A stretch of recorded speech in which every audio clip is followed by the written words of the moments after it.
Hey everybody, so welcome to your plate boundary notes. In your interactive notebook for your homework, you should be on a slide that looks like this.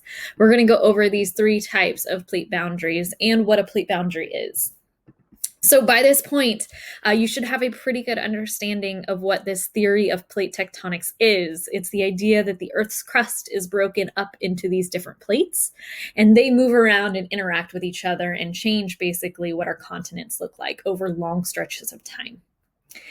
What Alfred Wegener couldn't explain back when he came up with this idea over 100 years ago was how this happened. So what was the mechanism behind plate tectonics? And here for you on this slide, I have a diagram that shows you what the mechanism is.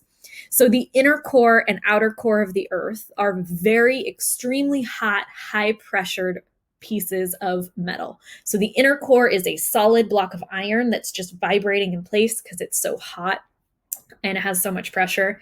And the outer core is made up of nickel and other metals, and it is still really hot from that inner core. The part of the Earth that we really care about for this lesson is the mantle. So the mantle is this orange area right here, and it is basically magma. It is liquid, melted rock. And just like when we talked about the lava lamp a couple weeks ago, inside of the mantle, convection currents happen. And it's because this outer core down here is so hot that it's heating up the mantle that is right next to it. And when those molecules are heated up, or when those pieces of rock are heated up, they get excited and they move around and they spread apart. And their density decreases, which causes them to rise. We know that hot air rises, hot rock rises in the mantle. So if we follow these arrows, they rise up.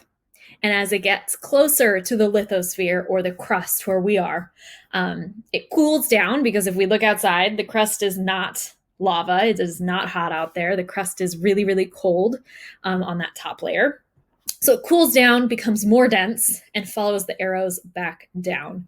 So these convection currents are happening constantly in the mantle, and that is what is causing our plates to move together, apart, sideways, all of those different movements.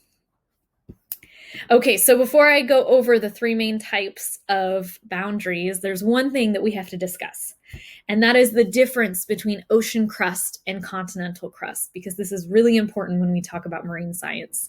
The biggest difference is that the ocean crust is composed of dark basalt rock, and the continental crust is composed of light-colored granite rock.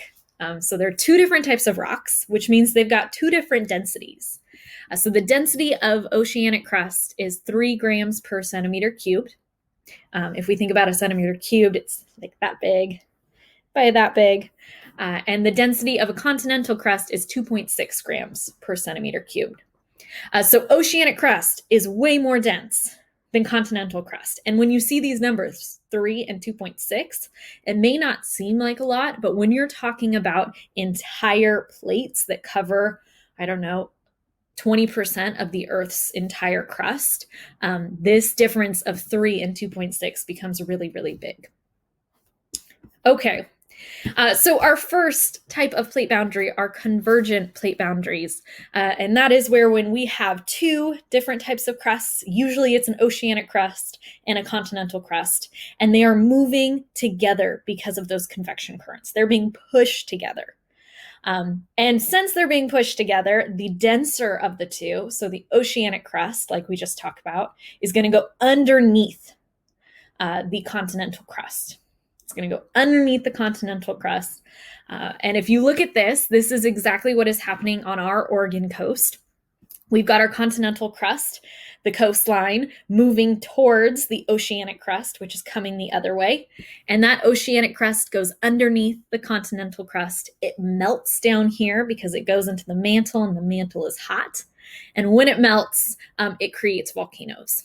So that's why we have Mount Hood, Mount Bachelor, all of those volcanoes across the Cascades. All right, up next we have divergent plate boundaries. So this is where instead of the mantle convection currents causing the plates to go together, it is causing the plates to separate. So it's forcing them apart from one another. This is how we get like the Mariana Trench and areas where there's big dips in the Earth's crust. If we look at this, a lot of these happen on the oceanic crust. The magma rises and it causes them to pull apart, and you get things like trenches deep in the ocean. All right, the very last type of plate boundary that I have for you is a transform plate boundary. And this is, instead of the two crusts coming together or coming apart, they are sliding past one another. Sliding past one another. And this is usually the culprit of our biggest earthquakes on land, is two plates that are sliding, they're pushing, and they're causing those friction to make earthquakes. All right, so those are your notes on plate boundaries. Hopefully you have your slide in your interactive notebook totally filled out, and I will see you all when you get back from break. All right, bye.